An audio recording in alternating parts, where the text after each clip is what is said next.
que es lo que nos quedaba para terminar con esa unidad. Y bueno, si terminamos antes, obviamente, como siempre, hay consulta. Bien.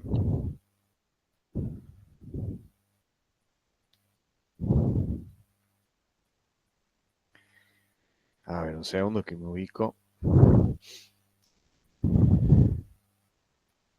Lo que sí, vamos a bloquear la cámara para que no haya problemas. Ahí está. ¿Se escucha bien en el Meet? Sí, profe. Sí, profe, buenas tardes, se escucha bien. Perfecto. Bien.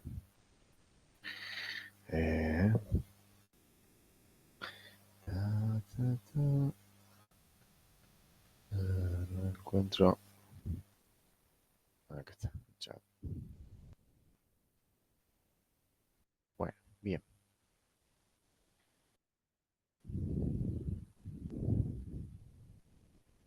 Bueno, vamos grabando un poquito la pantalla. Yo creo que ahí está bien. Ahí está más que bien. Bueno, estábamos. ¿Por dónde estábamos?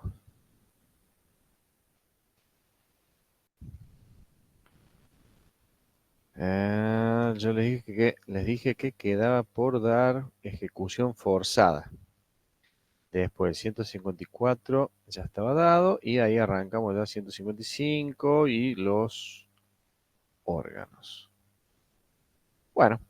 Dijo que le hiciéramos acordar del 152, profe. Y sí, eso, no, el 153, que es ejecución forzada. 153. El 152 lo vimos al final de la clase. Sí, sí. El 150, dentro del 153, el tema de ejecución forzada. Ejecución forzada, lo que nos estamos refiriendo obviamente es que por vía judicial lograr la venta en subasta pública de las cuotas. O sea, acá, ¿de qué estamos hablando? Estamos hablando de que el socio, persona distinta a la sociedad, el socio tiene una deuda particular con un acreedor suyo. Un acreedor suyo, el acreedor es del socio. Y bueno, ese socio no paga su deuda y el acreedor, obviamente por vía judicial, busca, o por vía judicial puede lograr la ejecución forzada de sus bienes, ¿sí? O sea, poder sacar los bienes a remate y dentro de esos bienes están las cuotas. Nosotros ya habíamos hablado de que las cuotas son susceptibles de ejecución forzada. Entonces, no se confundan. Acá no estamos hablando de ninguna deuda de la sociedad. Acá no tiene nada que ver. A ver, la sociedad va a tener una intervención dentro de lo que es el procedimiento, pero acá de lo que estamos hablando es un socio que tiene una deuda particular con un acreedor particular de él, ¿sí? Y como no le paga, ese acreedor por vía judicial logra sacar a remate, ¿sí? Las cuotas, o logra la venta en remate de las cuotas sociales de las cuales es propietario titular ese socio. ¿Está? Entonces, por favor, no confundan, no hablen de la sociedad, porque esto es muy común en los exámenes, o sea, confundir las personas, hablar de una deuda de la sociedad. No tiene nada que ver. Acá estamos hablando de un socio que tiene una deuda particular con un acreedor particular de él, ¿sí? No tiene nada que ver la sociedad y como no paga esa deuda, el acreedor por vía judicial logra el remate o la subasta de, de los bienes y dentro de los bienes están las cuotas. Acá lo que nosotros estamos viendo es la ejecución forzada de cuotas. O sea que lo que nos interesa es que ese acreedor particular del socio, por vía judicial, logra el remate, la subasta pública de las cuotas de ese socio. Bien, como ya les dije, por vía judicial, por lo tanto, acá va a haber una resolución judicial de la subasta, la cual tiene que ser notificada a la sociedad, la ley dice a la sociedad, con 15 días de anticipación como mínimo a la fecha de dicha subasta. ¿Mm? ¿Para qué ese plazo? Ese plazo es para que el deudor, que sería el socio, a quien se le van a ejecutar las cuotas. Perdón. Vamos a hacer una aclaración. Este procedimiento que vamos a ver ahora no es para cualquier cuota. Se refiere a ejecución forzada de cuotas limitadas en su transmisibilidad. ¿Sí? O sea, a ver. Supongamos que el contrato no tuviese ninguna cláusula que limite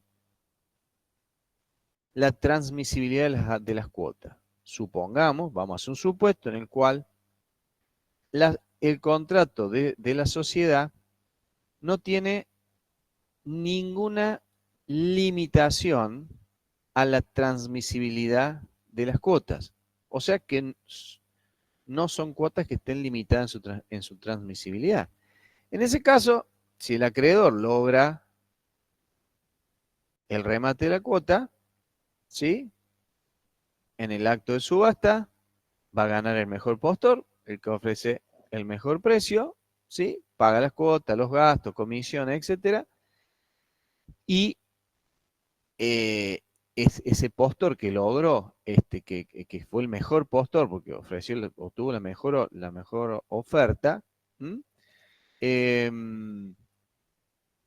adquiere por esa vía, la subasta o el remate, va a adquirir esas cuotas o acciones pagando obviamente el precio y obviamente lo que son gastos, comisiones, etcétera.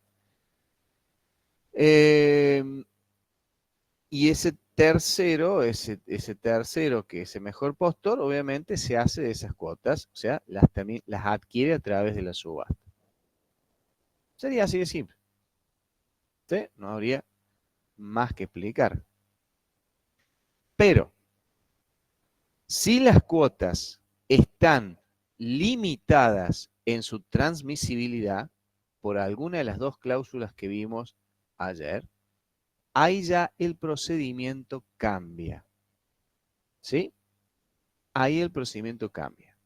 Cuando las cuotas están limitadas en su transmisibilidad por alguna de las cláusulas que vimos ayer, repito, el procedimiento ahí cambia. ¿Por qué? Porque ahí la resolución del remate se debe comunicar a la sociedad con una anticipación no menor a 15 días. ¿Para qué? Para que en esos 15 días el deudor, es decir, el socio deudor de ese acreedor particular que tiene, el deudor, el acreedor y la sociedad se puedan poner de acuerdo con respecto a la venta de esas cuotas. Si se ponen de acuerdo, la subasta no se lleva a cabo. ¿Sí? Ahora, si no se ponen de acuerdo, entonces se lleva a cabo la subasta. Pero, el juez no va a adjudicar las cuotas a ese mejor postor que ganó en el remate, ¿sí? No las va a adjudicar hasta después de pasados 10 días. ¿Por qué? Porque en esos 10 días posteriores al remate se le da la posibilidad a que la sociedad o los socios o un tercero propuesto por la sociedad puedan adquirir esas cuotas al mismo precio que se logró en el remate. ¿Sí? Al mismo precio que se logró en el remate. Obviamente, vencidos esos 10 días, sin que se haya dado ninguna de estas circunstancias, sin que ejerza la opción de compra la sociedad, ni los socios, ni un tercero propuesto por la sociedad, obviamente, vencido ese plazo, si no pasa nada de esto, ahí sí el juez adjudica esas cuotas a ese postor que ganó, digamos, que ganó el remate. ¿Mm?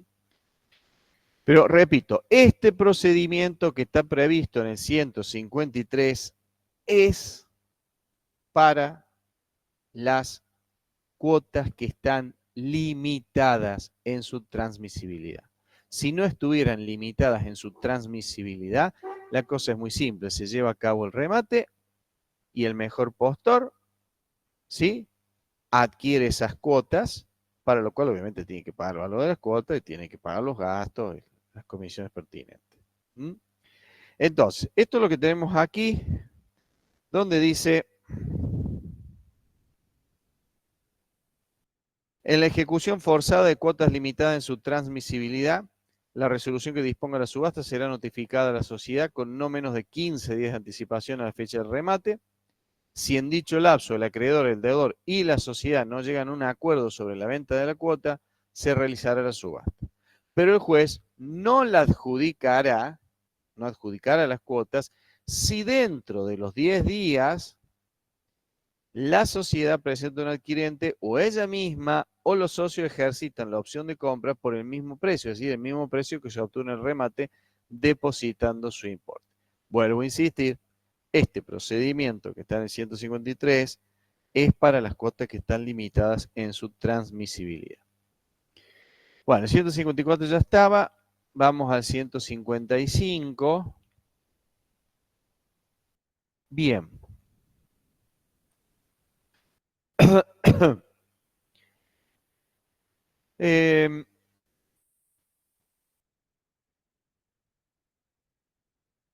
La cuestión es así.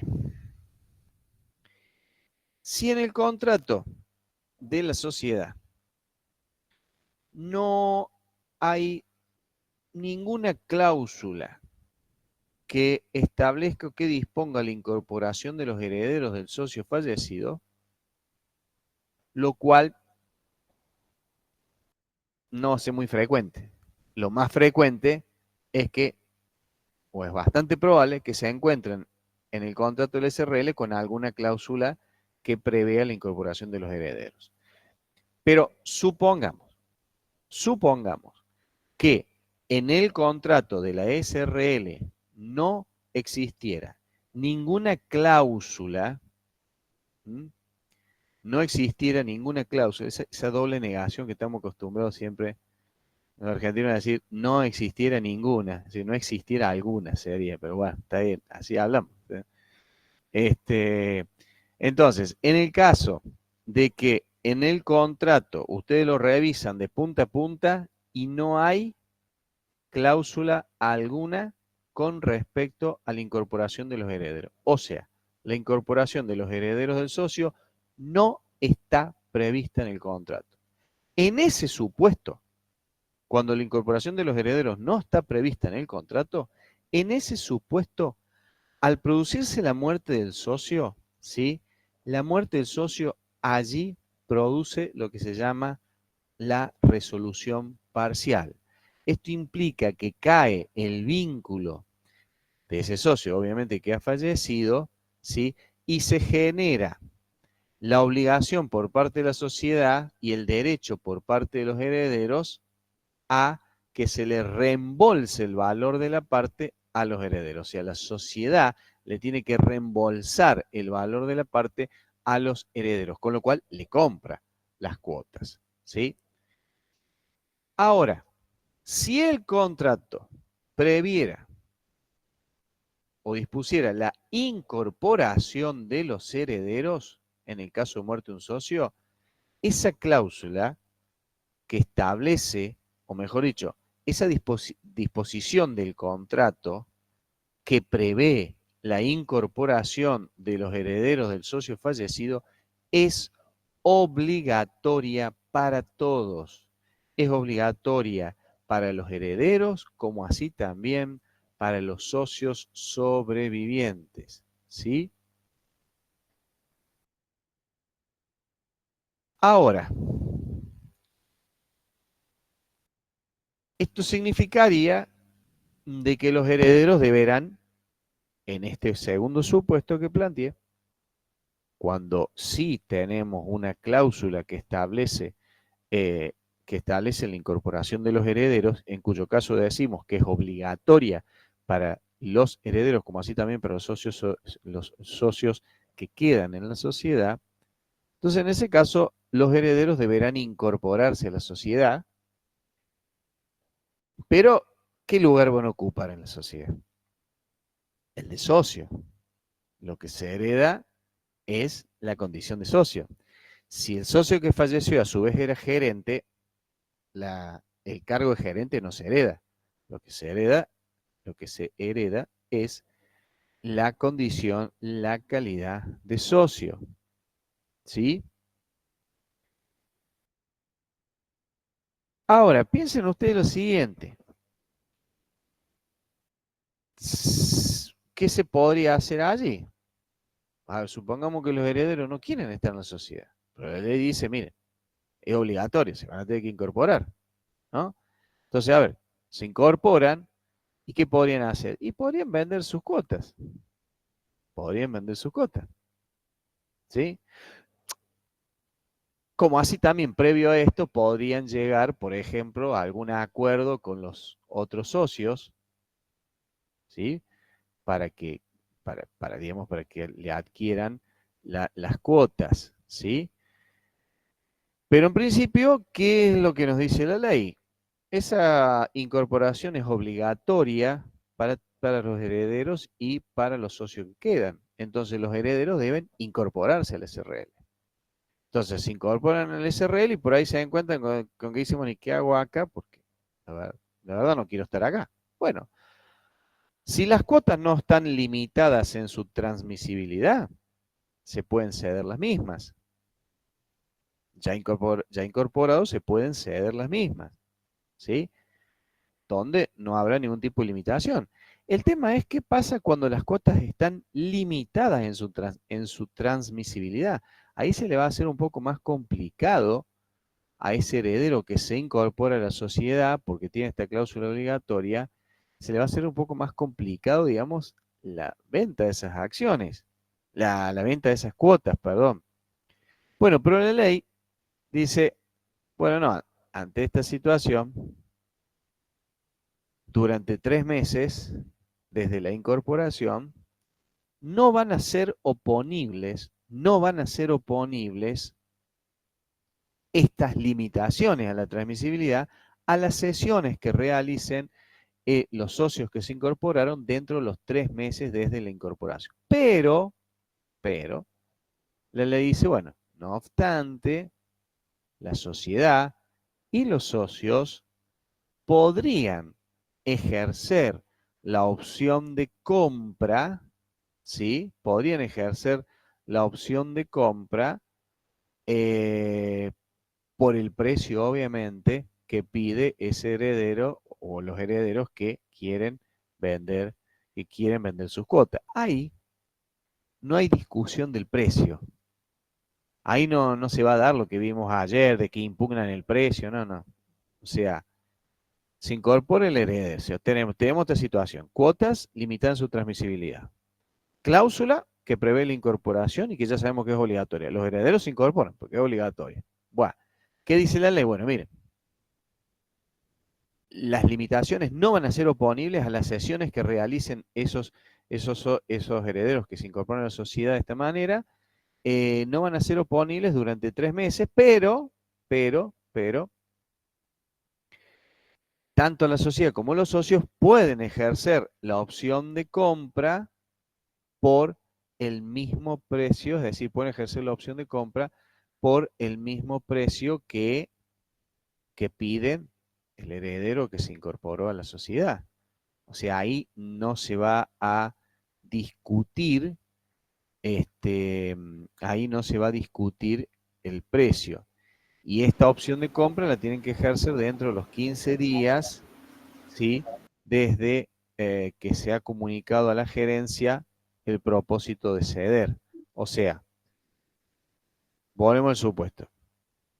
Cláusula, cuotas limitadas en su transmisibilidad. ¿Sí? Esto sería el supuesto. Cuotas limitadas en su transmisibilidad. Contrato que establece la incorporación de los herederos. ¿Sí? Entonces, bajo ese supuesto, decimos que las sesiones que realicen estos herederos no van a ser, las limitaciones a la transmisibilidad no van a ser oponibles a las sesiones que realicen dentro de los 3 meses, ¿sí? Pero la sociedad y los socios pueden adquirirlas al mismo precio, al precio que pide quién la está enajenando y repito, no se puede discutir allí el precio, o sea, no se va a dar el procedimiento de impugnación del precio de la cuota que vimos ayer. Ahora, para esto, ¿cómo debe funcionar esto? Bueno, muy bien.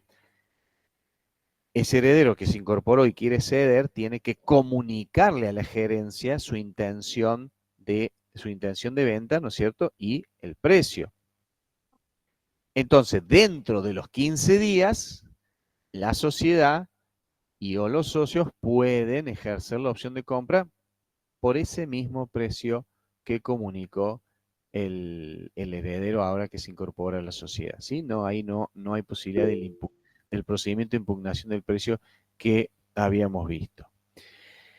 Entonces, artículo 155 dice así, si el contrato previera la incorporación de los herederos del socio, el pacto será obligatorio para estos y para los socios.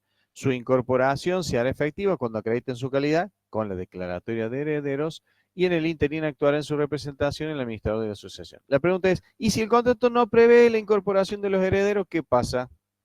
Ante la muerte del socio, si el contrato no prevé la incorporación de los herederos, se produce lo que les dije recién, la resolución parcial del contrato, que implica la terminación del vínculo de ese socio con la sociedad, en este caso por causa de muerte, ¿sí? Y la obligación de la sociedad de reembolsarle el valor de la parte a los herederos. La sociedad obviamente continúa, obviamente que la sociedad continúa, ¿sí? No hay ningún efecto, digamos, sobre la sociedad, más que el hecho de la disminución, digamos, patrimonial o la erogación que tiene que hacer para comprarle esas cuotas.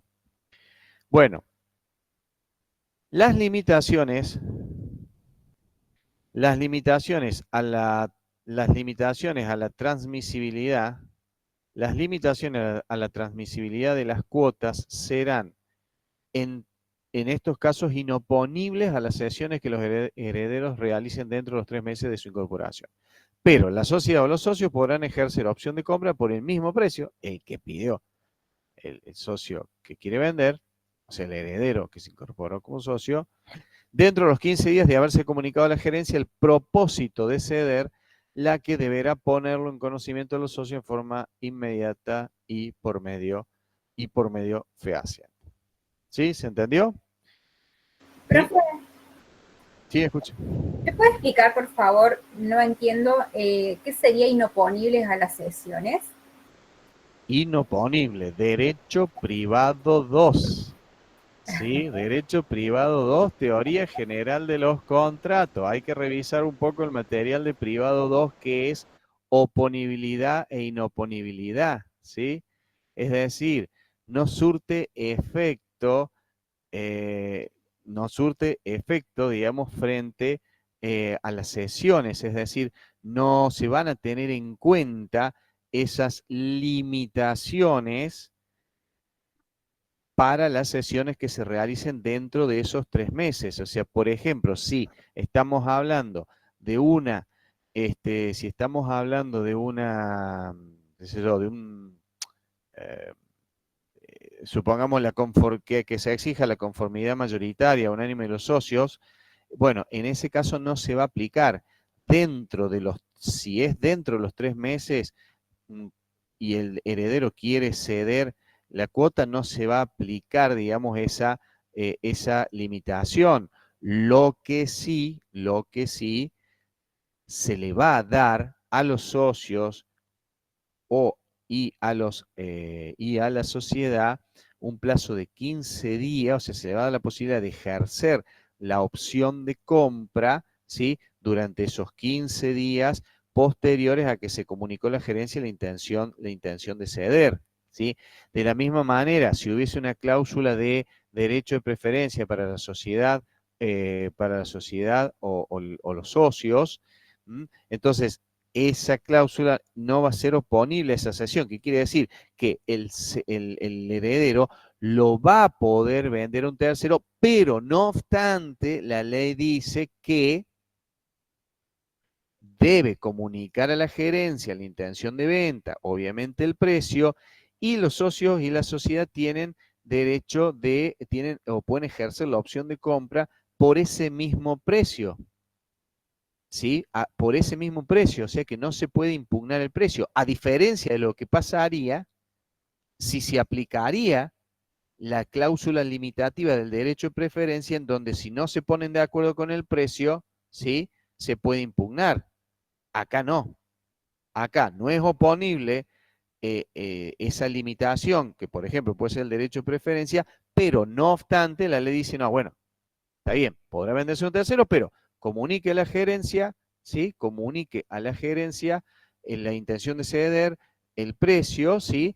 Y dentro de los 15 días, los socios o la sociedad pueden ejercer la opción de compra, pero por el mismo precio, o sea, por el precio que el heredero que se incorporó comunicó a la gerencia. Ahí no hay posibilidad de impugnar nada, ¿sí? ¿Se entiende? Y en cuanto al concepto de oponibilidad e inoponibilidad, bueno, vuelvo a repetir, hay que refrescar los conocimientos que han visto en privado 2, ¿sí? En la parte de teoría general de los contratos, si no me equivoco, en la parte que habla de vicisitud de los contratos, me parece, de allí. Pero es lo mismo, por ejemplo, cuando vimos el tema de la cesión de cuotas, que decimos, bueno, para que sea oponible frente a terceros la cesión de cuotas, es necesario la inscripción en el registro público, ¿sí? Entonces, yo no le puedo decir a un tercero, mire, yo ya no soy más socio de la sociedad, ¿sí? Acá tengo el contrato de cesión de cuotas y yo ya no soy más socio. No, no. Para yo poder oponerle al tercero que yo ya no soy más socio de la sociedad, necesito haber inscrito ese contrato en el registro público de comercio. De la misma manera, digamos, quien adquiere la cuota para poder oponerle a un tercero su condición de socio, ¿sí? Es necesario que esté inscrito ese contrato. ¿Está? Es decir, cuando decimos que sea oponible frente a terceros, quiere decir que tenga efecto frente a terceros. ¿Mm? ¿Se entiende? Y después vuelvo a insistir, ¿no? Hay que refrescar los conocimientos de periodo, sino o sea, el concepto, ¿no? De lo que es oponibilidad e inoponibilidad. Pero de cualquier manera, bueno, está explicado aplicándolo al caso que estamos viendo, lo acabo de explicar. ¿Se entendió? Pero digamos, Sí, no en sí la parte genérica de contrato, de oponibilidad y inoponibilidad, sino al caso concreto que estamos viendo. ¿Se entendió lo de la inoponibilidad? sí, profe, gracias. ¿Sí? No, por Sí. favor. Bueno,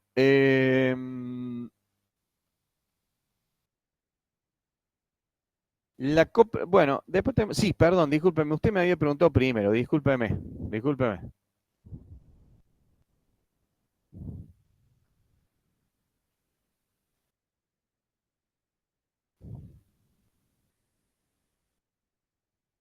Ah, bueno, en ese caso se hace, claro, en ese caso se le,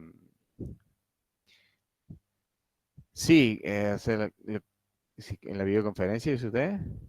Sí, lo que se está preguntando aquí es en el caso de que se produzca la resolución parcial del contrato, pues eso se trata, es decir, cuando no hay una cláusula de incorporación, entonces se produce la resolución parcial, la sociedad le tiene que reembolsar el valor de la parte, lo cual quiere decir le tiene que comprar las cuotas. Bueno, allí obviamente que lo que hay que pagar en realidad es el valor real de esas cuotas, ¿sí? Lo mismo pasa en la SA cuando, cuando también se da esta cuestión del derecho de receso que está regulado en el 245. En el caso del SRL lo tenemos regulado en el 160. La verdad es que lo que hay que reembolsar es el valor real, que va a tener como base técnica, digamos, lo que llamamos el valor patrimonial proporcional, donde tomamos en cuenta obviamente el patrimonio neto contable dividido el número de cuotas y eso le va a dar el valor patrimonial proporcional de cada cuota.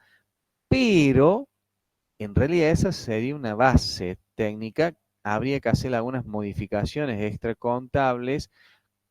Por ejemplo, si hubiese algún bien que está erróneamente o que está subvaluado en las registraciones, habría que darle el valor real o algún pasivo omitido, o incluir, por ejemplo, el valor llave o el valor de empresa o el valor de empresa en marcha. Es decir, son todas cosas que inciden en el valor.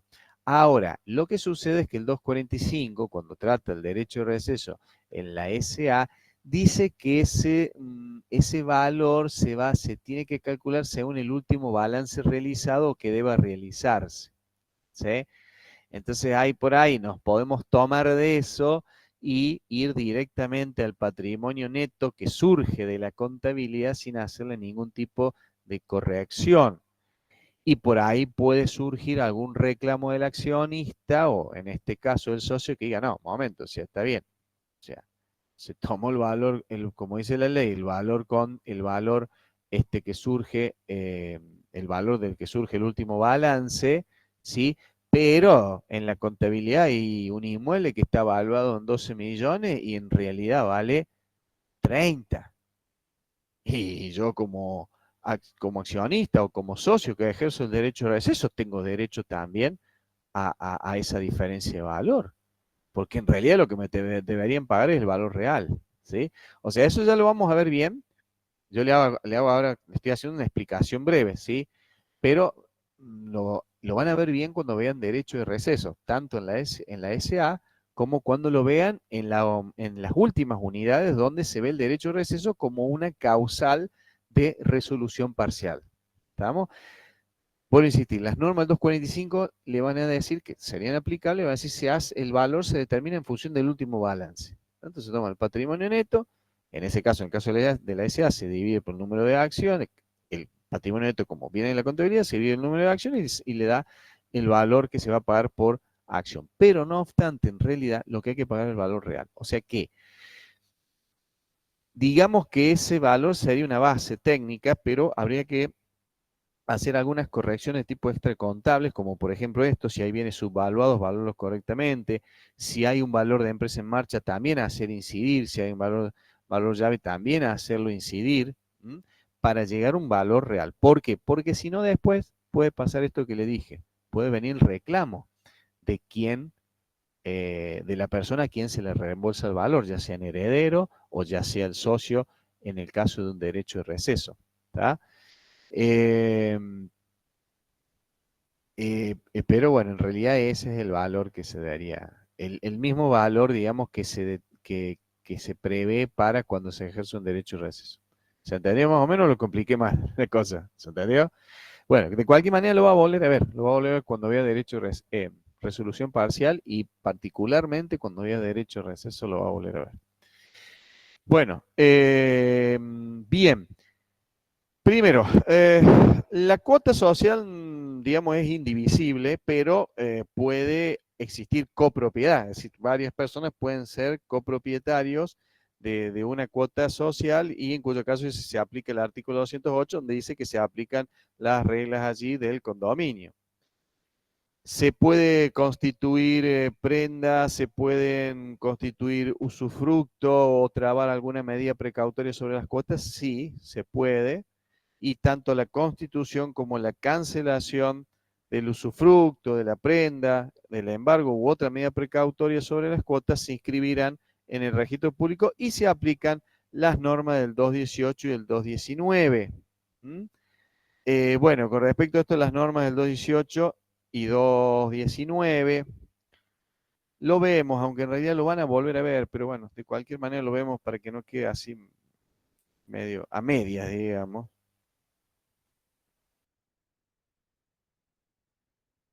El 218 para el caso del usufructo, la calidad de socio siempre la tiene el nuevo propietario, el usufructuario es quien tiene derecho a percibir las ganancias. Dice, el usufructuario tiene derecho a percibir las ganancias obtenidas durante el usufructo. Este derecho no incluye las ganancias pasadas a reservas o bien capitalizadas. Si son ganancias capitalizadas, eso quiere decir que pasamos el resultado no asignado a capital y por lo tanto ahí va a haber un aumento de capital, ¿sí? y se van a emitir, bueno, en este caso la norma del 218 es para las SA. Si es para las SA, se emitirían nuevas acciones, entonces decimos, ¿cómo? ¿Esas nuevas acciones las va a recibir el usufructuario? No, no, le corresponden al nudo propietario. Entonces, el usufructuario tiene derecho a percibir las ganancias obtenidas durante el usufructo. Ese derecho no incluye las ganancias pasadas a reservas o capitalizadas, pero dice comprende las correspondientes a las acciones entregadas por la capitalización. ¿Sí? Es decir, le entregan acciones porque se capitalizaron utilidades, se aumentó el capital, se emitieron nuevas acciones. En el caso de la SA, ¿no? En el caso de la SA. Esto mismo aplíquenlo para el SRL. Esto mismo aplíquenlo para la SRL. Le digo acciones porque el 218 está hablando del SA, pero esto mismo lo aplican para el SRL, para las cuotas del SRL.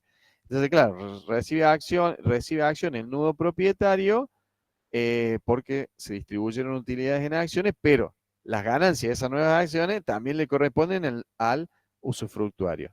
Pero esas acciones que surgen de la capitalización de utilidades son para el nudo propietario.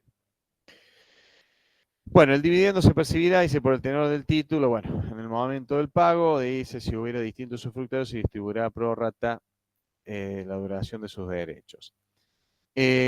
Con respecto al derecho del nuevo propietario, el ejercicio de los demás derechos derivados de la calidad de socio, inclusive la participación de los resultados de la liquidación, corresponden al nudo propietario, salvo, dice, pacto contrario el usufructo legal. Esto es lo mismo aplicable a las cuotas, es decir, a ver, si se produce la liquidación de la sociedad y el remanente de la liquidación se distribuye entre los socios,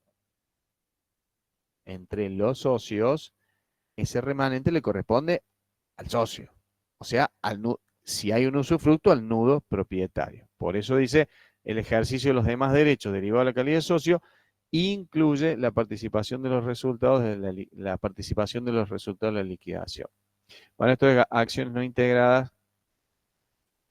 Bueno, trasladémoslo al caso de las cuotas. Cuando las cuotas no estuviesen totalmente integradas, el usufructuario, para conservar sus derechos, debe efectuar los pagos que correspondan sin perjuicio de que después repetirlos, es decir, que él se los cobre al nudo propietario.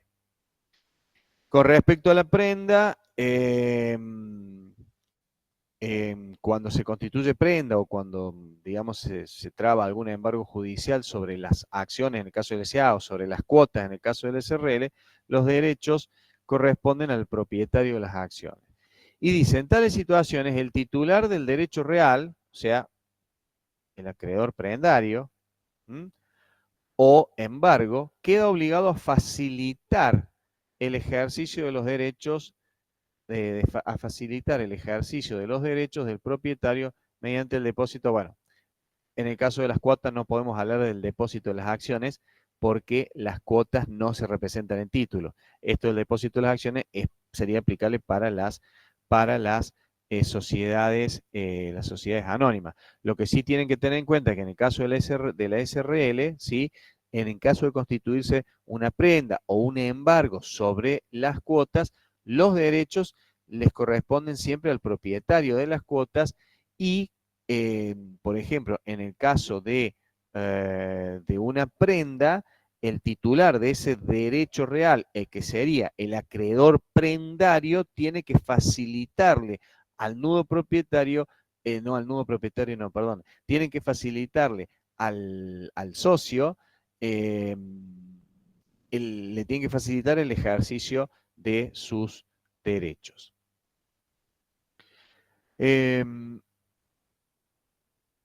Entonces, facilitar el ejercicio de derechos del propietario.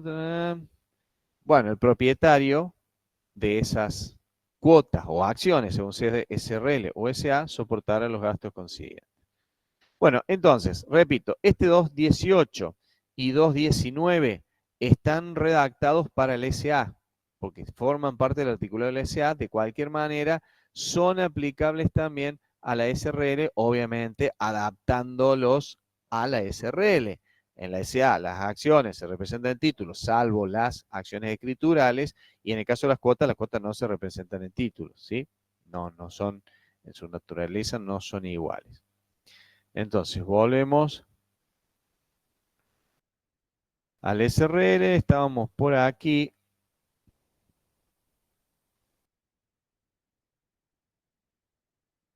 Donde decía que, bueno, que la cancelación, dice, la constitución y cancelación de usufructo, prenda, embargo, otra medida precautoria, se inscribirá en el registro público y se aplicará lo dispuesto en los artículos 218 y 219, 218 con respecto a usufructo de acciones y 219 con respecto a prenda o medidas cautelares sobre las acciones. Esas normas se aplican para las cuotas, obviamente adaptándolo a las cuotas. Bueno, vamos a los órganos societarios, ¿sí? Vamos a ver primero el órgano de administración. El órgano de administración se llama gerencia, ¿sí? El órgano de administración de la SRL es la gerencia. Tanto la función de administración como de representación recae en la gerencia. Pero ya vamos a ver después que se puede regular de distinta manera en el contrato el uso de la firma social como manifestación de la facultad de representación, ¿sí? Pero la ley dice que la representación, la administración y representación puede caer o puede estar a cargo de uno o más gerentes, que pueden ser socios o no. Entonces, bueno, insistir, el órgano es la gerencia. La ley dice puede estar a cargo de un miembro o más de un miembro, que puede ser socio o no. Por lo tanto, ese órgano de administración que se llama gerencia, ¿sí? Ese órgano de administración se llama gerencia y puede ser unipersonal o puede ser plural. A su vez, ese órgano tiene a su cargo las funciones de administración y de representación. No obstante, ya vamos a ver que en el contrato puede regularse el uso de la firma social de determinada forma. Como lo habíamos visto ya. Habíamos visto que puede ser en forma conjunta, que puede ser en forma indistinta. Entonces, el 157 nos dice, la administración y representación de la sociedad corresponde a uno o más gerentes, o sea que puede ser unipersonal o plural. Socios o no, designados por tiempo determinado o indeterminado. Fíjense, se los puede designar por tiempo determinado. Bueno, la designación durará 3 ejercicios, 5 ejercicios, o bien podría ser en forma indeterminada, es decir, por tiempo indeterminado. Y puede ser en el contrato constitutivo, ¿sí? En el contrato constitutivo o posteriormente. A ver, la designación de los gerentes puede estar en el contrato constitutivo o no. Ahora,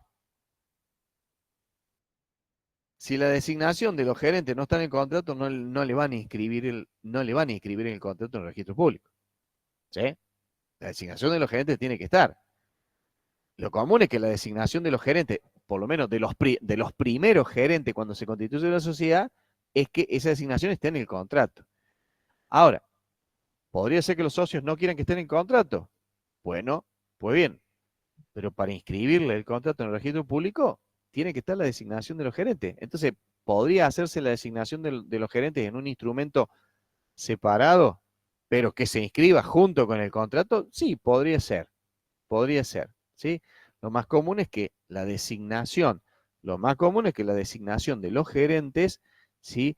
De los primeros gerentes, esté en el contrato. Obviamente, si es por plazo determinado, y supongamos que dura 3 ejercicios, bueno, a los 3 ejercicios, o digamos, próximo al vencimiento de los 3 ejercicios, y deberá reunirse en la reunión de socios para ver qué va a hacer con los gerentes. Si va a reelegir a esos gerentes o si va a designar a otros. Y si designa a otros, ¿sí? Obviamente esa nueva designación no va a estar en el contrato social, va a estar en un acta, ¿no es cierto? Que va a estar en un acta del órgano de gobierno que debe inscribirse o sea, esa designación debe inscribirse en el registro público en función a las normas del artículo 60, ¿sí? De la misma manera, si estamos hablando de que su cargo vence los 3 ejercicios ya dejaría de ser gerente, pero si se lo reelige, hay una nueva designación. Esa nueva designación, obviamente, va a constar en el acta del órgano de gobierno y hay que inscribir esa designación en el registro en el registro público. Bueno, acá dice, podrá elegirse suplentes para caso de vacancia. En realidad no es obligatorio, pero puede elegirse suplentes para caso de vacancia. ¿Qué pasaría si la gerencia es plural? Dice, si la gerencia es plural, el contrato podrá establecer las funciones que a cada gerente compete en la administración.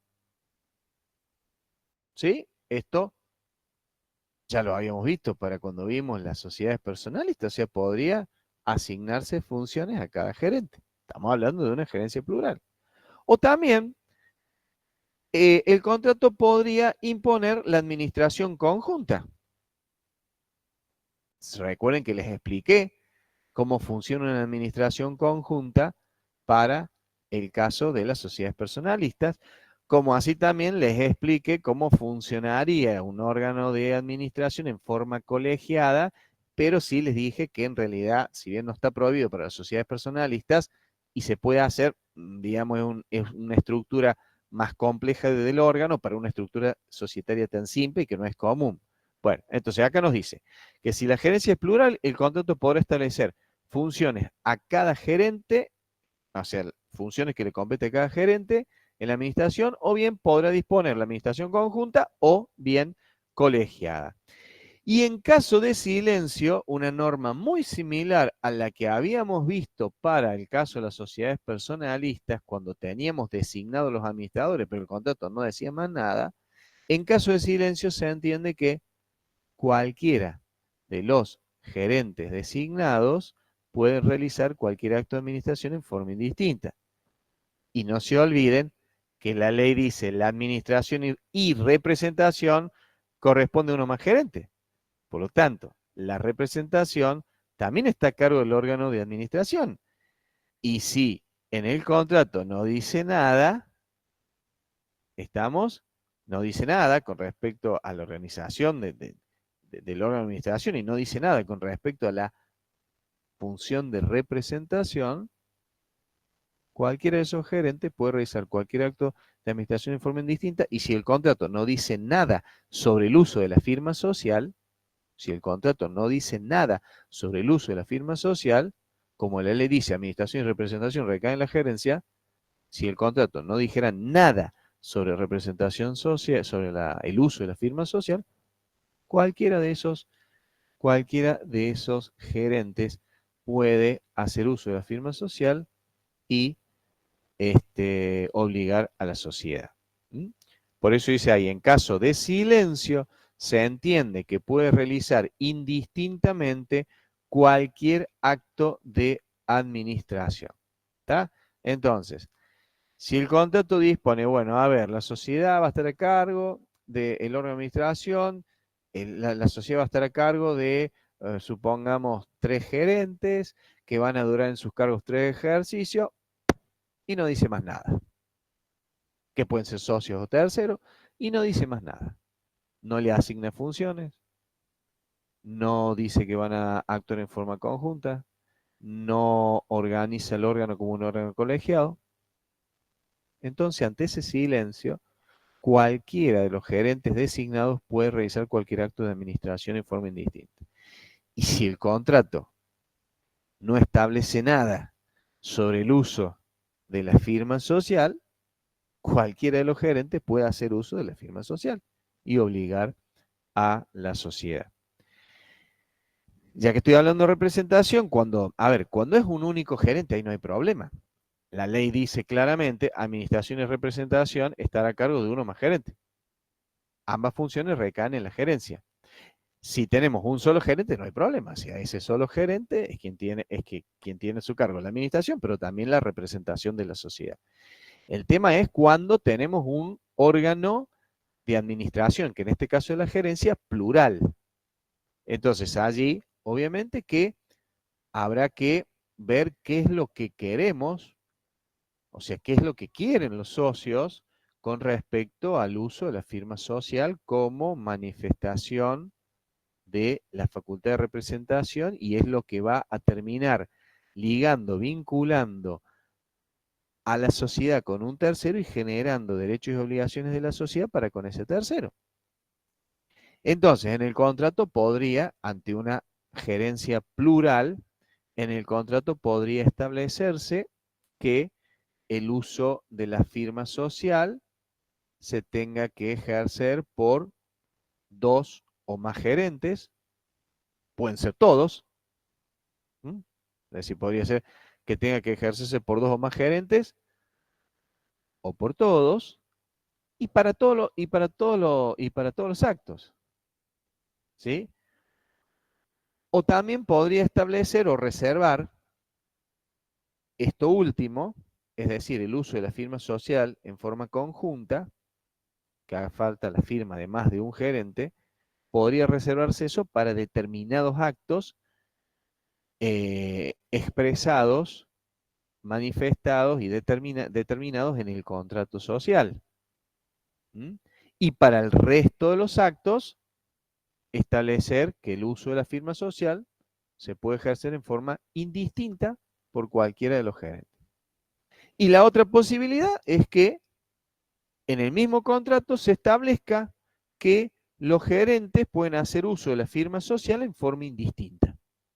O sea que el uso de la firma social se puede ejercer en forma indistinta por cualquiera de los gerentes designados. ¿Sí? Lo dejan en forma expresa, por escrito. ¿Y qué pasa si no dice nada? Pasa lo mismo.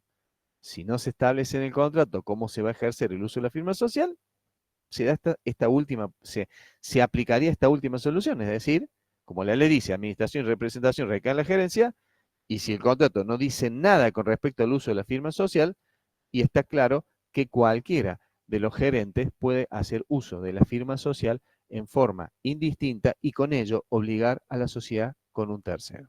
¿Sí? ¿Se entiende? Bueno, derechos.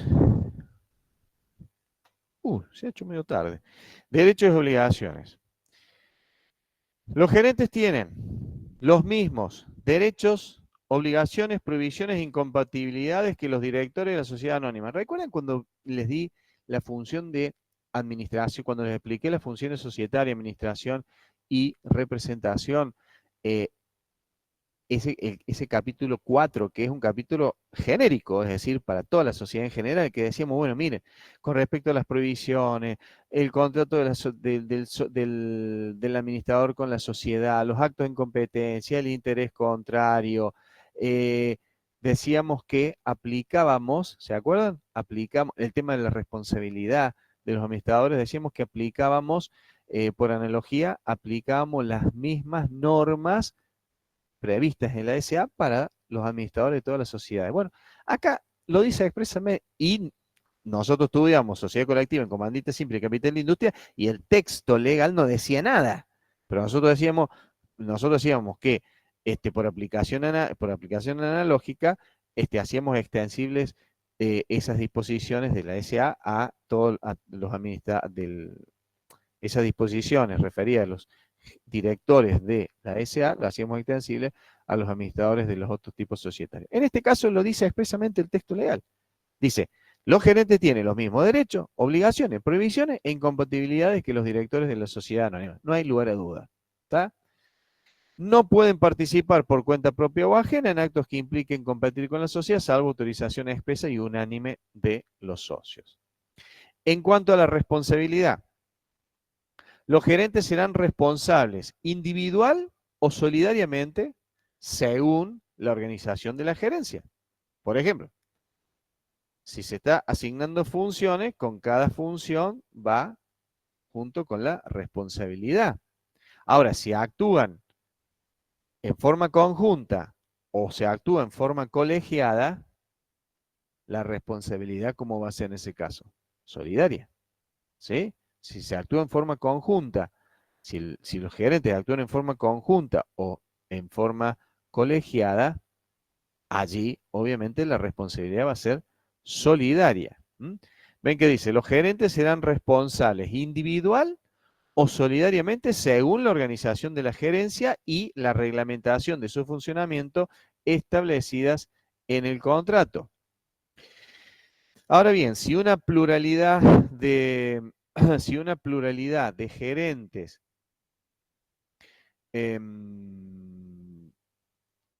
bien digo, si una pluralidad de gerentes participaron en los mismos hechos generadores de responsabilidad, el juez puede fijar la parte que a cada uno le corresponde en la reparación de los perjuicios, atendiendo a su actuación personal. Son de aplicación las disposiciones relativas a la responsabilidad de los directores, pero cuando la gerencia fuere colegiada. ¿Mm? Son de aplicación las disposiciones relativas a la responsabilidad de los directores cuando la gerencia fuere colegiada.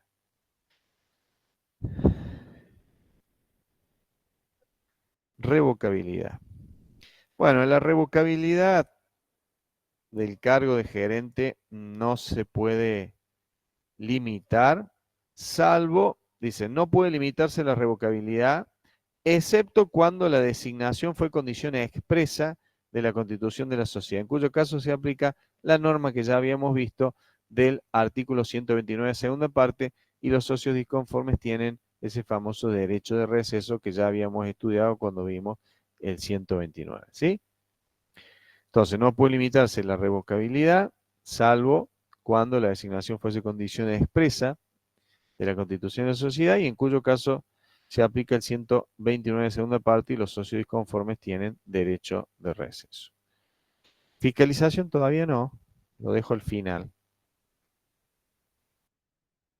Fiscalización lo voy a dejar al final, ¿sí? Por las dudas que me vaya a olvidar, háganme acordar. Esto lo dejo al final. Fiscalización lo dejo al final. Quiero ver ahora vimos administración y representación. Vamos a ver ahora el órgano de gobierno. El órgano de gobierno es la reunión de socios, ¿sí? Es el contrato el que va a establecer la forma en que se debe deliberar y que se deben tomar los acuerdos sociales. De cualquier manera, la ley dice ahí en su defecto son válidas.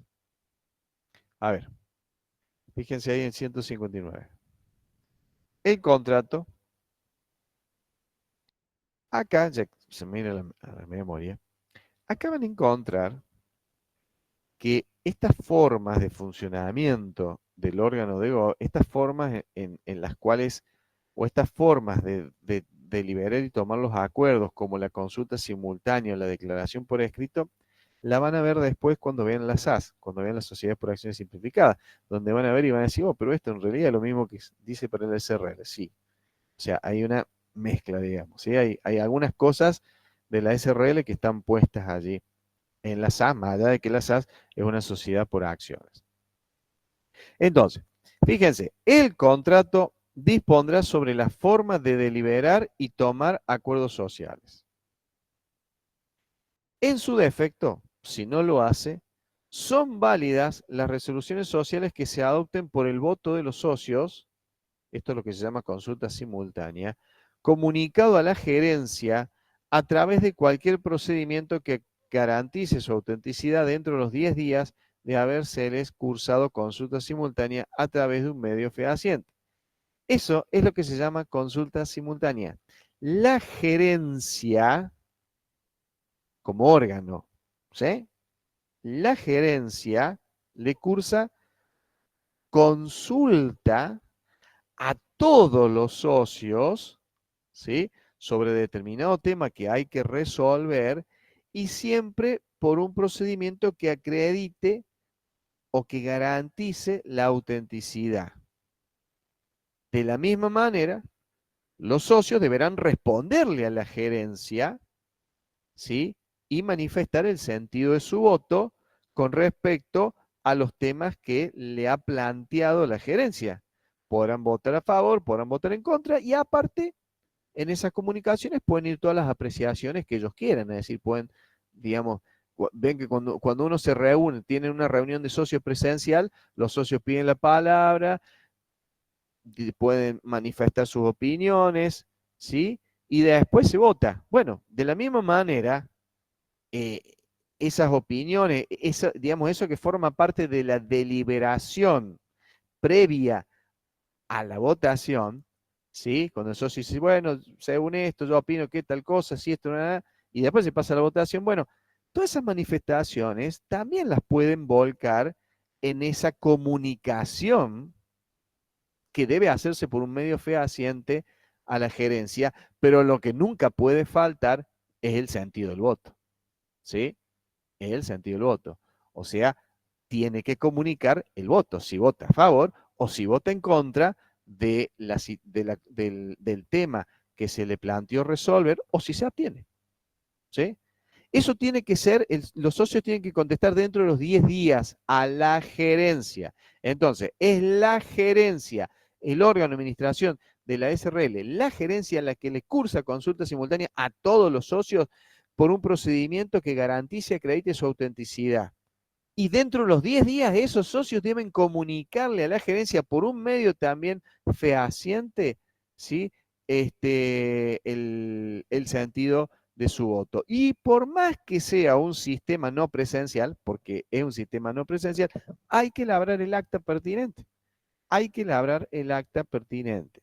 La otra posibilidad que plantea la ley es también la de la declaración por escrita en la que todos los socios se manifiestan el sentido de su voto. Es otra posibilidad que por ahí van a encontrar que les dice que, digamos, una forma de esta manera, digamos, de tomar resoluciones, podría ser esa práctica que por ahí se tiene en sociedades pequeñas o de familiares, en donde ya se labra el acta, ¿sí? Y se les hace firmar a los socios directamente, ¿sí?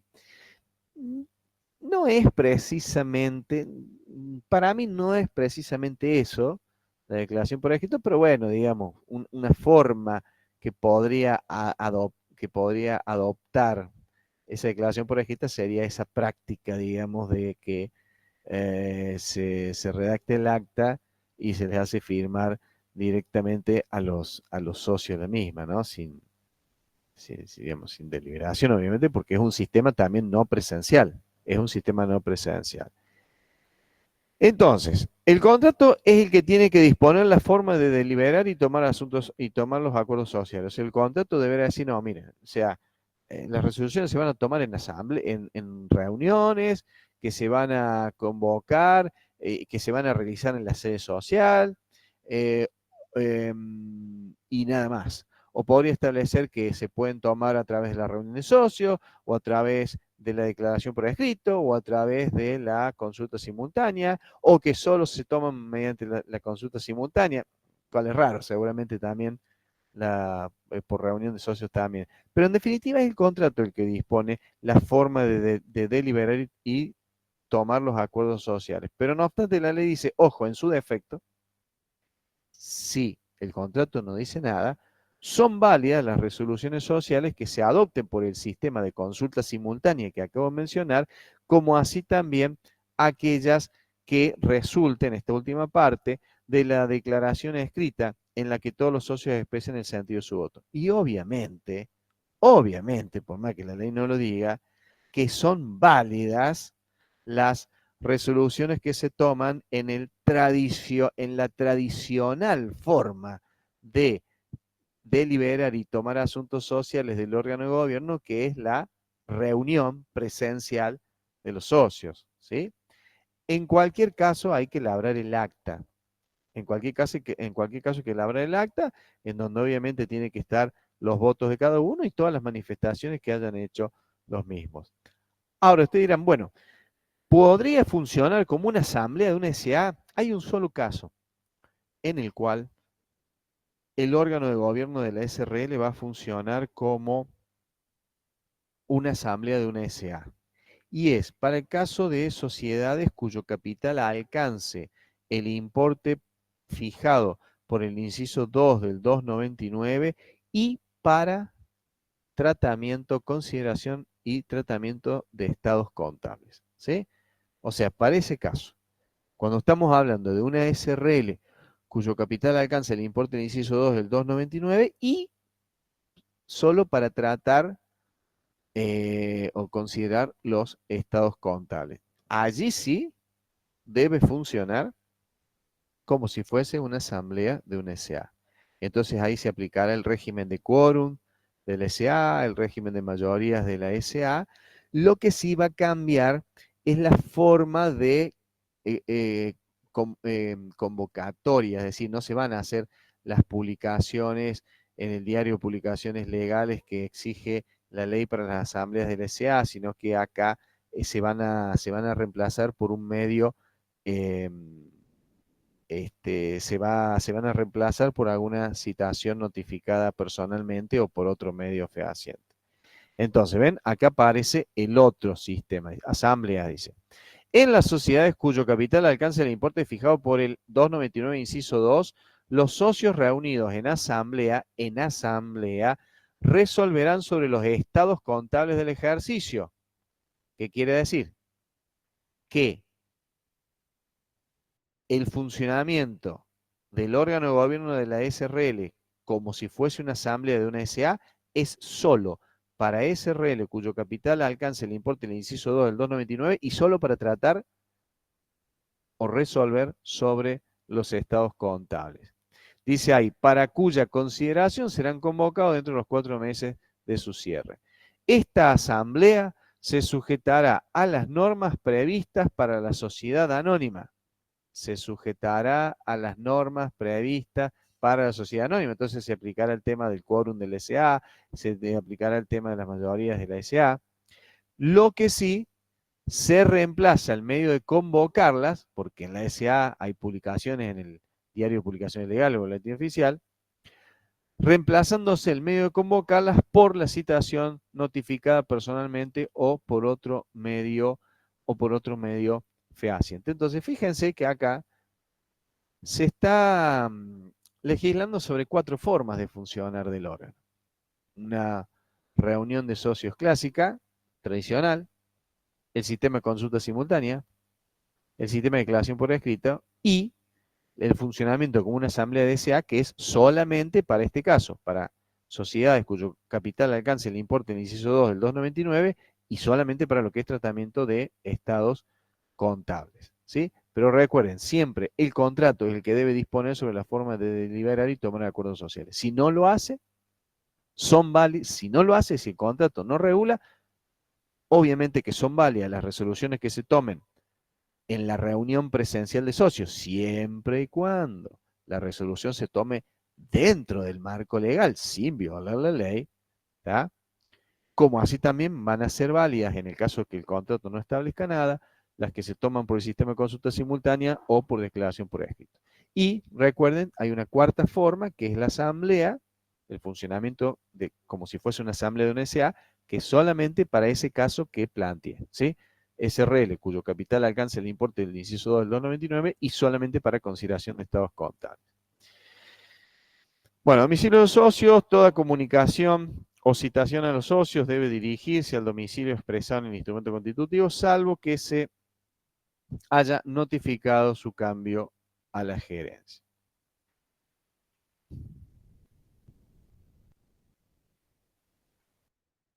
Mayorías. Bien. Vamos a trabajar con este artículo 160. Aquí nuevamente vamos a dividir las resoluciones digamos, en dos grupos. Aquellas que implican modificación del contrato, es decir, la modificación del contrato social, como aquellas que, y por el otro lado, aquellas que no implican modificación del contrato social. Con respecto a las decisiones que implican modificación del contrato social, el contrato social debe establecer el régimen, el cual no puede ser menor a más de la mitad del capital social, es decir, no puede ser menor a más de la mayoría del capital social. Ahora, ¿y si el contrato no dice nada? Si el contrato no dice nada, en ese caso hará falta el voto favorable para que se apruebe una determinada cuestión o para que se tome determinada decisión. Será necesario, en el caso que el contrato no diga nada, el voto favorable de las 3/4 partes del capital social. Capital social total. ¿Mm? Bien, acá dice,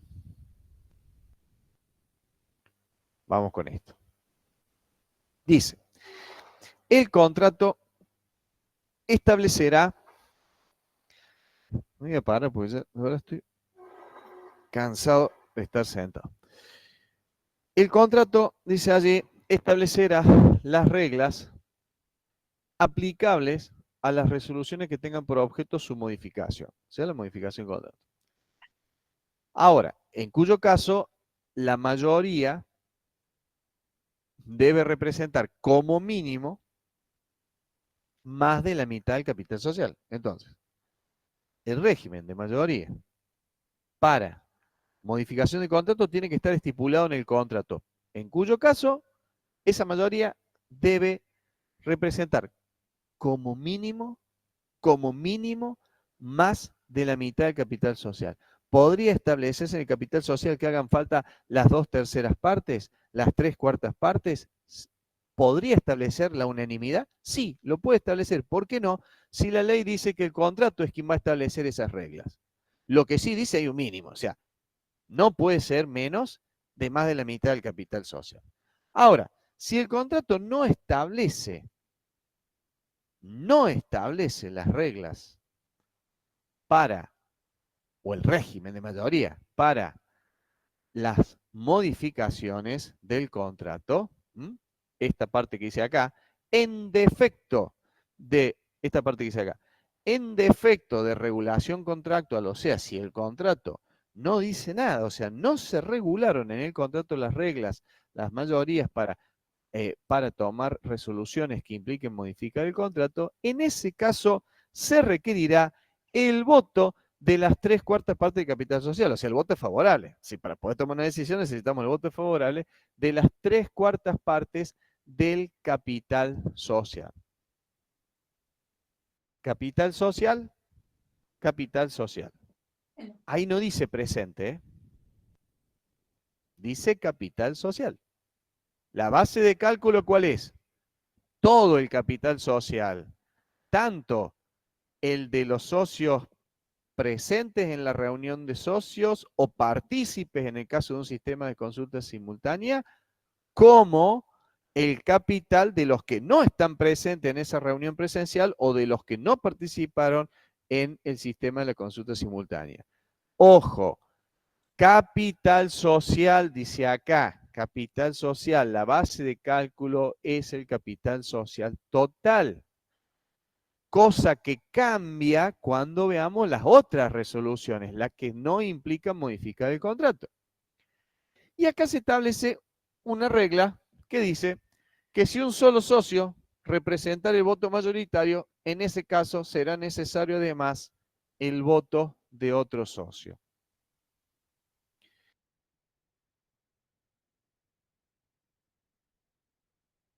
Antes de ver las resoluciones que no implican modificar, siguiendo con las resoluciones que implican modificación del contrato, bueno, y en este caso hay algunas que implican ya modificación de la estructura societaria. La transformación, la fusión, la escisión implican ya una modificación de la estructura societaria. Entonces,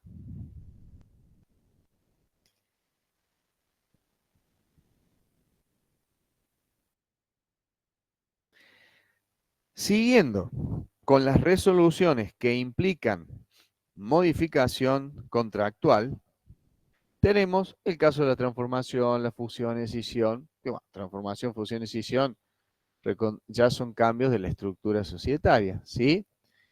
Transferencia de domicilio extranjero, cambio del objeto. Bueno, todos estos temas que trate y que deba resolver el órgano de gobierno, o sea, la transformación, la fusión, la escisión, la prórroga, la reconducción, la transferencia del domicilio extranjero, el cambio fundamental del objeto y todo acuerdo que incremente las obligaciones sociales o bien la responsabilidad de los socios que votaron en contra, otorga a estos el derecho de receso conforme a lo dispuesto por el artículo 245. Acá hay algunas cositas para ver. Primero, todos estos asuntos, transformación, fusión, escisión, prórroga, reconducción, cambio fundamental del objeto, transferencia del domicilio extranjero, ¿sí? Todo acuerdo que implique incrementar las obligaciones sociales o bien que incremente la responsabilidad de los socios, todos estos temas le otorgan a aquel socio que votó en contra de estos puntos, de estos temas, digamos, que trata el órgano de gobierno, ¿sí? Es decir, todos estos temas le da o le otorga al socio que votó en contra de los mismos, le otorga el derecho de receso. Derecho a retirarse de la sociedad, ¿sí? Y que la sociedad le reembolse el valor de la parte. Y con respecto al valor de la parte, aplicamos lo que recién le expliqué recién, ¿sí? Que en realidad está regulado en el 245, solamente que nosotros explicamos un poquito más y decimos, bueno, en realidad tiene que ser el valor real, porque si no es el valor real, se puede generar un reclamo por parte del accionista, ¿sí? Eso también está muy bien explicado en el libro de Fourcade, en la parte de sociedad anónima. Entonces, aquel socio que votó en contra de cualquiera de estos temas, que todos ellos implican modificación contractual, ¿sí? Tiene derecho de receso. O sea, derecho a retirarse de la sociedad y que la sociedad le reembolse, para lo cual, ¿qué hace? Le compra las cuotas y le paga el valor de la parte. Ese derecho de receso, repito, ustedes ya después lo van a volver a ver un par de veces más, porque ese derecho de receso es una de las causales de lo que se llama resolución parcial. Es decir, la terminación del vínculo de un socio con la sociedad por una causa legal o contractual y que genera la obligación de la sociedad de reembolsar el valor de la parte al socio o a los herederos si hay un caso de muerte. ¿Sí? Bueno, la ley dice quien votó en contra, pero después nos manda el 245. Y el 245 resulta que plantea el derecho de receso para la sociedad anónima. Y en la sociedad anónima tienen derecho de receso no solamente los que votaron en contra, sino también los que estuvieron ausentes y acreditan su calidad de socio al momento de resolverse sobre esos temas. ¿Sí? Entonces, acá la verdad que se generan algunas dudas. Es decir, ¿cuál sería la duda? Si en la SRL el socio disconforme, obviamente, disconforme con esa resolución social que se tomó con respecto a la escisión o a la prórroga o a la reconducción, ¿sí? Supongamos que se aprobó la transformación o la prórroga o la reconducción y ese socio ausente está disconforme, pero como estuvo ausente no votó. La pregunta es, ¿tiene derecho de receso o no lo tiene? Porque primero la ley no lo menciona, pero después remite la norma al 245 y el 245 sí habla de los ausentes. Bueno, aquí la verdad hay posiciones encontradas con respecto a esto. Nosotros vamos a tomar la posición de que, o sea, vamos a ir más bien a una interpretación literal, es decir, en el sentido de que la ley dice expresamente los socios que votaron en contra. ¿Por qué no dijo ahí la ley, o mejor dicho, el legislador que legisló sobre esta ley, por qué no dijo allí los que votan en contra y los ausentes? ¿Sí? O sea, vamos a ir, o vamos a tomar o vamos a hacer una interpretación más bien literal de la norma. La norma dice el que votó en contra.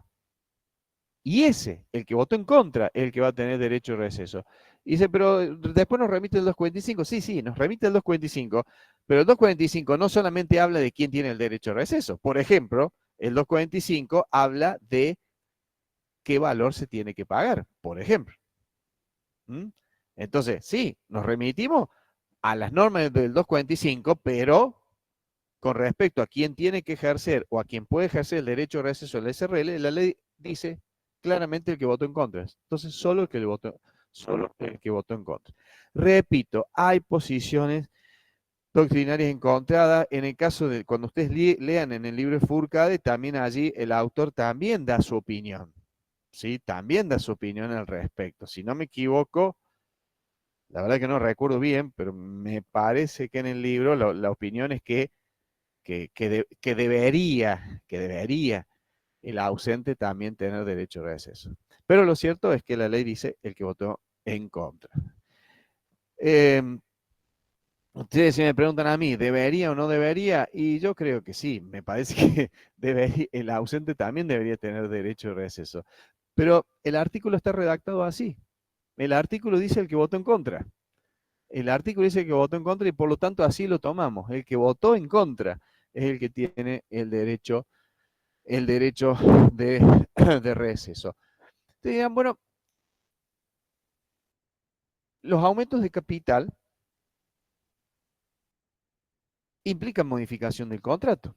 Estamos hablando del SRL, ¿no? En la SA es otra historia. En la SA ya después lo van a ver. En la SA, ya el aumento de capital es un poco más complejo, hay que ver si la sociedad hace oferta pública de sus acciones, si no hace oferta pública de sus acciones, si es un aumento dentro del quíntuplo, es otro tema. Ahí ya después verán en la SA si el aumento de capital necesariamente implica modificar el contrato o no. Ya eso lo verán después. Ahora estamos en la SRL. En la SRL, modificar el contrato, modificar el aumento de capital, el aumento de capital implica modificación del contrato para actualizar el monto de la cifra contractual del capital. Entonces decimos, bueno, pero el aumento de capital no se menciona acá como que dé derecho a receso, en ningún caso daría derecho a receso. Sí, sí lo da. Fíjense, en el libro Fourcade esto está explicado. ¿En qué caso un aumento de capital daría lugar al derecho a receso a quienes votaron en contra de ese aumento de capital? En el caso de que ese aumento de capital incremente la responsabilidad de los socios que votaron en contra. ¿Y en qué casos el socio que votó en contra de un aumento de capital incrementaría su responsabilidad? Y, por ejemplo, si es un aumento de capital que se va a integrar con aportes en especie y no se evalúan por pericia judicial, aparece la responsabilidad ilimitada y solidaria por la sobrevaluación, si hubiera sobrevaluación.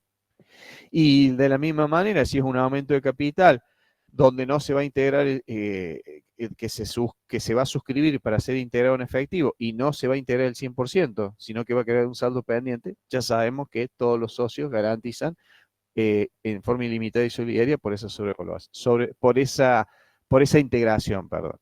Entonces, en esos casos esos son ejemplos de aumentos de capital que incrementarían la responsabilidad de los socios que votaron en contra. Por lo tanto, esos aumentos de capital darían derecho de receso.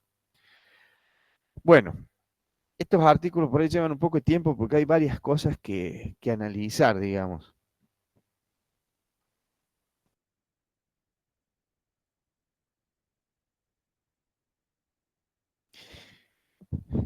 Los socios ausentes... a ver, vamos a subir un poco porque si no queda ahí medio cortado. Ahí. Dice, los socios ausentes o los que votaron contra el aumento de capital, porque el aumento de capital implica modificación de contrato, todavía estamos en ese tipo de resoluciones, las que implican modificación de contrato, todavía no pasamos las otras. Dice, los socios ausentes o los que votaron contra el aumento de capital tienen derecho a suscribir cuotas proporcionalmente a su participación social. Eso es lo que se llama derecho de suscripción preferente o derecho de preferencia frente a un aumento de capital. No confundan esto con el otro derecho de preferencia que lo vieron en el caso de la venta o en el caso de la cesión de cuotas. Acá estamos hablando del derecho de preferencia frente a un aumento de capital. No es lo mismo suscribir que comprar. ¿Está? ¿Se entiende? ¿Cuándo se suscribe capital? ¿En qué momento se suscribe capital? ¿En qué momento se suscriben las cuotas? Ante una emisión de cuota. ¿Y eso cuándo se da? Cuando hay un En aumento la de capital. Constitución. ¿En qué momento se suscriben acciones en una SA? Cuando se emiten acciones. ¿Y cuándo se emiten acciones? Cuando hay un aumento de capital. La suscripción está relacionada con el aumento de capital. ¿Estamos?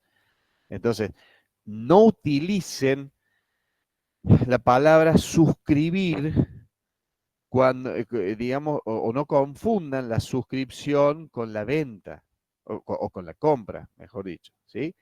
Aquí estamos hablando de un derecho de preferencia frente a un aumento de capital, distinto al derecho de preferencia que veíamos en el caso de la transmisión de cuotas, cuando un socio vende sus cuotas a otra persona o a otro, y ahí podría haber derecho de preferencia. Entonces, lo que nos dice acá es los socios ausentes, los que votaron contra el aumento de capital, tienen derecho a suscribir cuotas proporcionalmente a su participación. Es decir, a ver, si yo tengo el 20% del capital social, o sea, el 20% de la totalidad de las cuotas en las cuales se representa el capital social, y se aumenta el capital en 100 cuotas, y yo tengo derecho a suscribir el 20% de esas 100 cuotas. O sea, 20 cuotas. Derecho, no es una obligación. Si quiero, suscribo las 20 cuotas. Si no quiero, no suscribo nada. Y si quiero, puedo suscribir menos de las 20 cuotas. ¿Sí? Ahora, si yo o cualquier accionista no ejerce su derecho de preferencia frente al aumento de capital en forma total y quedan cuotas que dejo de suscribir, los otros socios que ejercieron el derecho de preferencia pueden acrecer y suscribir las cuotas que yo dejé de suscribir cuando o no hice ejercicio del derecho de preferencia o lo hice en forma parcial. Por eso dice allí, si no lo asumen a ese derecho de preferencia o si lo ejercen en forma parcial, podrán acrecer los otros socios, o sea que los otros socios que ejercieron derecho de preferencia pueden suscribir lo que ustedes o lo que algunos socios dejaron de suscribir, porque no ejercieron el derecho de preferencia o lo hicieron en forma parcial. Y en su defecto, al final, ¿sí? Como último recurso, digamos, y en su defecto, si no se suscriben las cuotas a través del derecho de preferencia o bien a través del derecho de acrecer, ¿sí? En su defecto, se podrán incorporar nuevos socios. Entonces, ahí aparece el derecho de preferencia ante un aumento de capital o derecho de suscripción preferente y aparece el derecho de acrecer ante un aumento de capital. Lo curioso es que la ley dice los socios ausentes y los que votaron en contra y dejó afuera los socios que votaron a favor. Por supuesto que los socios que votaron a favor, ¿cómo no van a tener derecho de preferencia ante el aumento de capital y derecho de acrecer? ¿Cómo debería entenderse esto? Debería entenderse que también los socios ausentes y los que votaron en contra tienen derecho de preferencia. Obviamente que los que votaron a favor tienen derecho de preferencia ante el aumento de capital y también el derecho de acrecer.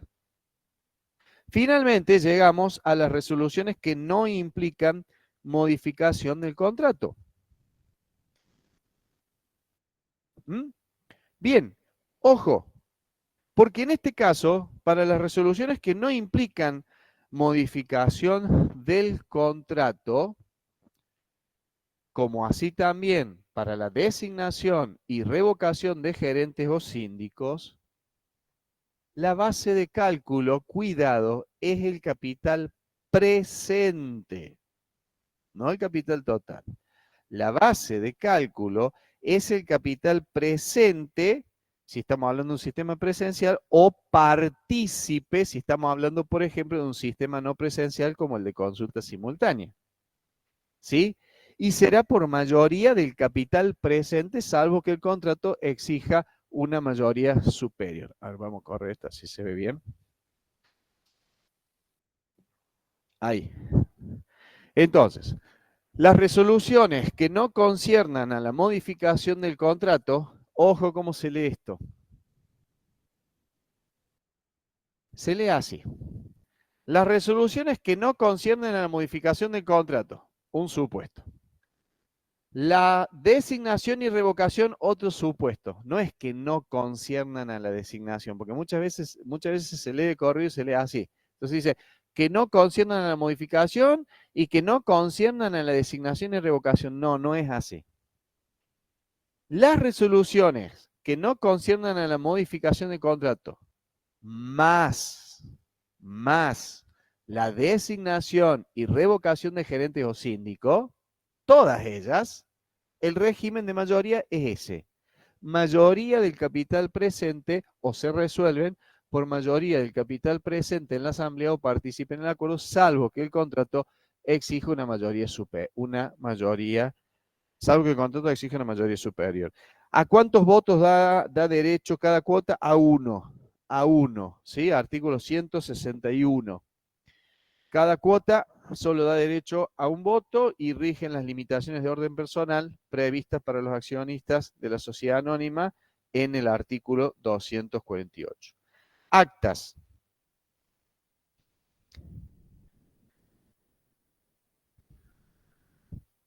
Las resoluciones sociales que no se adopten en asamblea constarán también en el libro exigido por el artículo 73. Y obviamente que las que se adopten en asamblea también, ¿sí?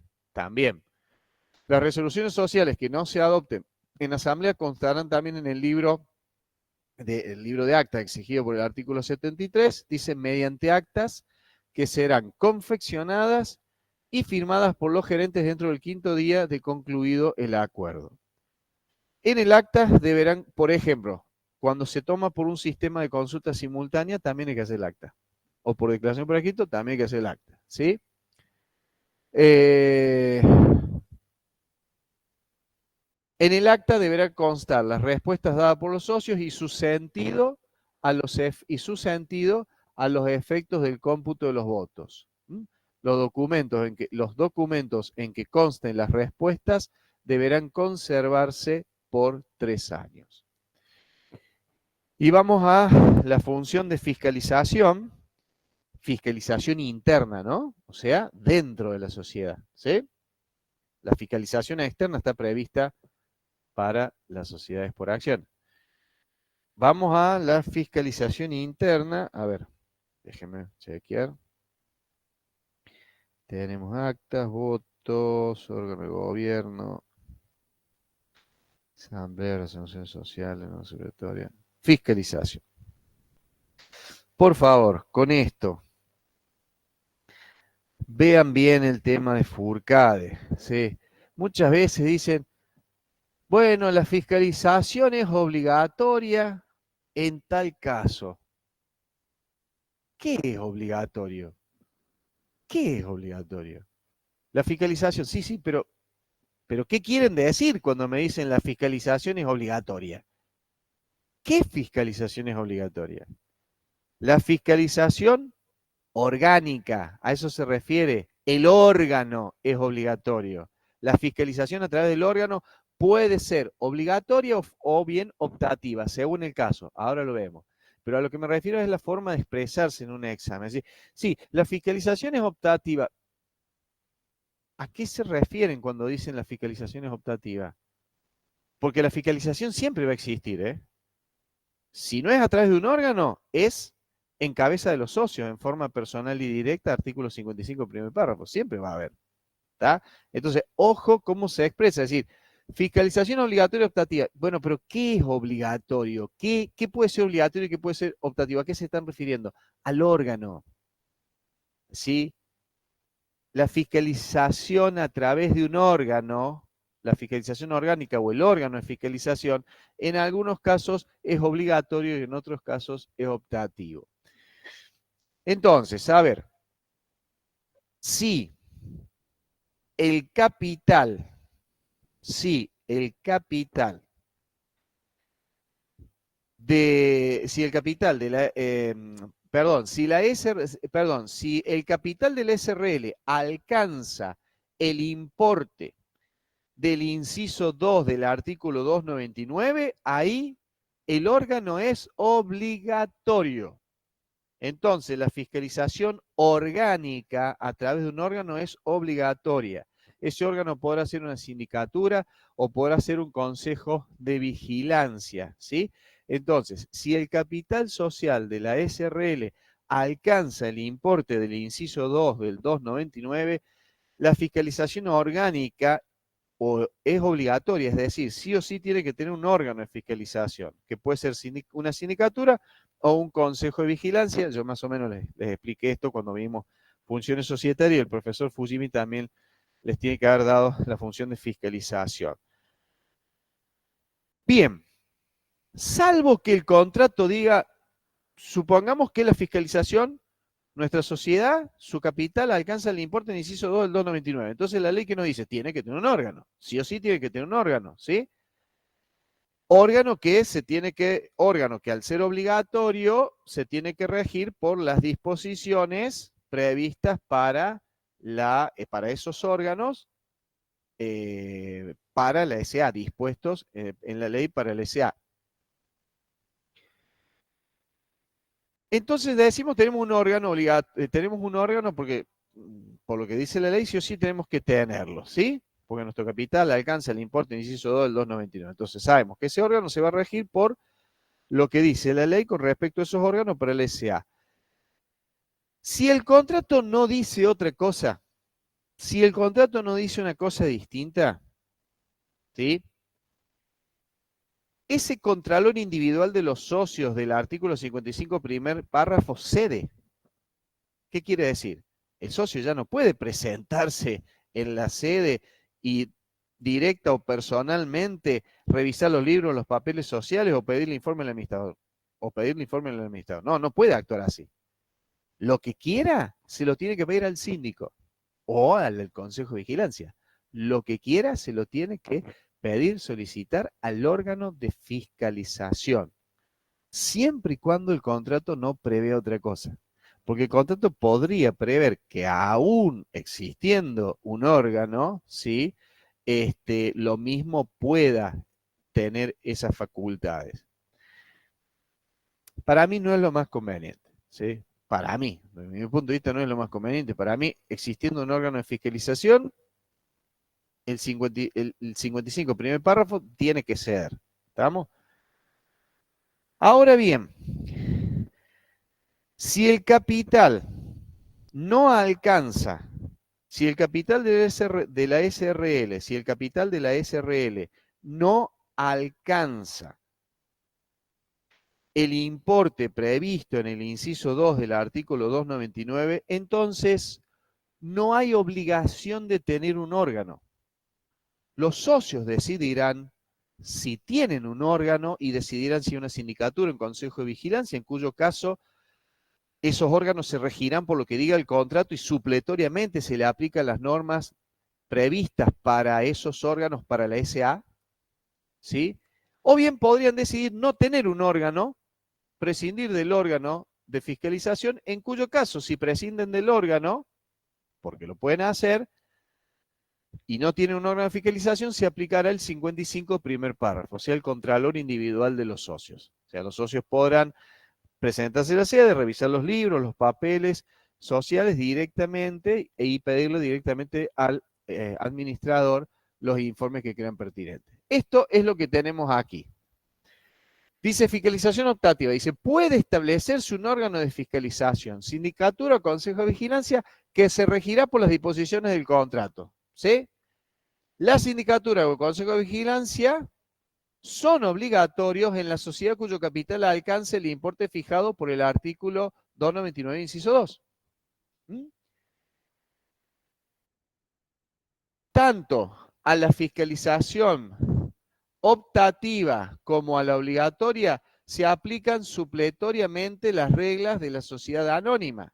Ahora, las atribuciones y deberes de estos órganos no pueden ser menores que los establecidos para la sociedad anónima cuando el órgano sea obligatorio. Que es lo que yo decía, cuando es obligatorio, ¿sí? Ojo, porque cuando el órgano es obligatorio, las atribuciones y deberes de esos órganos no pueden ser menores a los previstos para la sociedad anónima. ¿Está? Entonces, sea el órgano obligatorio u optativo, ¿sí? O sea, tanto la fiscalización optativa como obligatoria se van a aplicar supletoriamente las reglas de la sociedad anónima, previstas para esos órganos. Ahora, las atribuciones y deberes de esos órganos no pueden ser menores que los establecidos para tal sociedad, es decir, para la sociedad anónima, cuando la fiscalización orgánica, en este caso, es obligatoria, es decir, cuando tiene que ser, cuando sí o sí tenemos que tener una sindicatura o consejo de vigilancia. A ver si me faltó algo.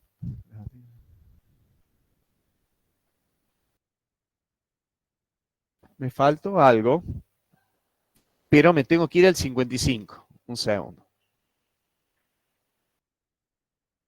Para cerrar el temita este. Miren, esto se relaciona con lo que ustedes ya han visto. 55, ¿sí? Decía, esto es la parte general de la ley, ¿no?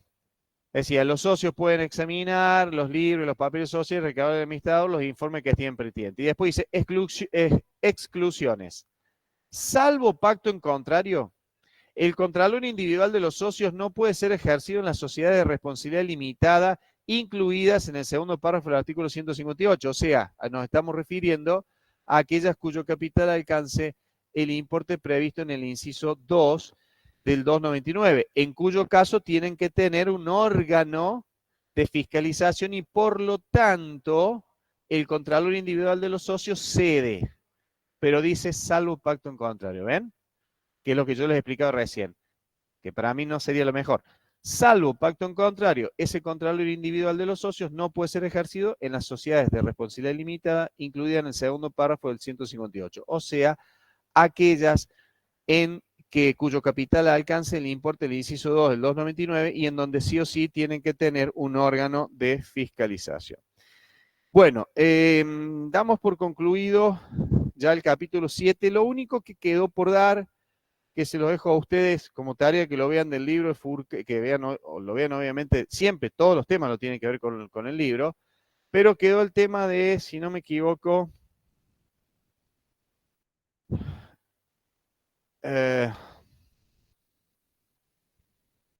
porque la verdad que me explayé mucho en otras cosas y quedó el tema de cuotas suplementarias, si no me equivoco.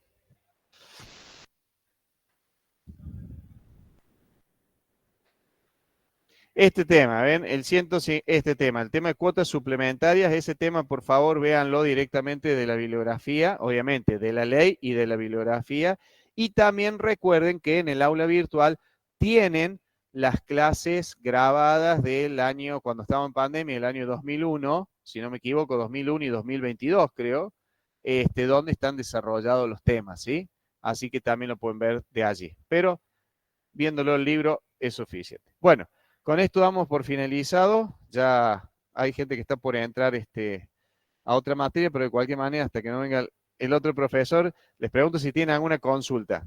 A quienes están presentes, ustedes saben que yo me quedo un rato, ¿no es cierto? Me buscan por la zona, por el lado de la sala de profesores y me hacen la consulta, yo me quedo una media hora más, así que a consulta. Y quienes están en videoconferencia les pregunto si quedó alguna duda. No, gracias, profe. Hasta luego, que les vaya bien. Bien, a quienes están en la videoconferencia, ¿quedó alguna duda? No, Quienes están en la profe. videoconferencia, ¿tienen alguna consulta? Bueno, perfecto. Gracias. Bien. Hasta luego, que les vaya bien. Estoy contestando a los chats.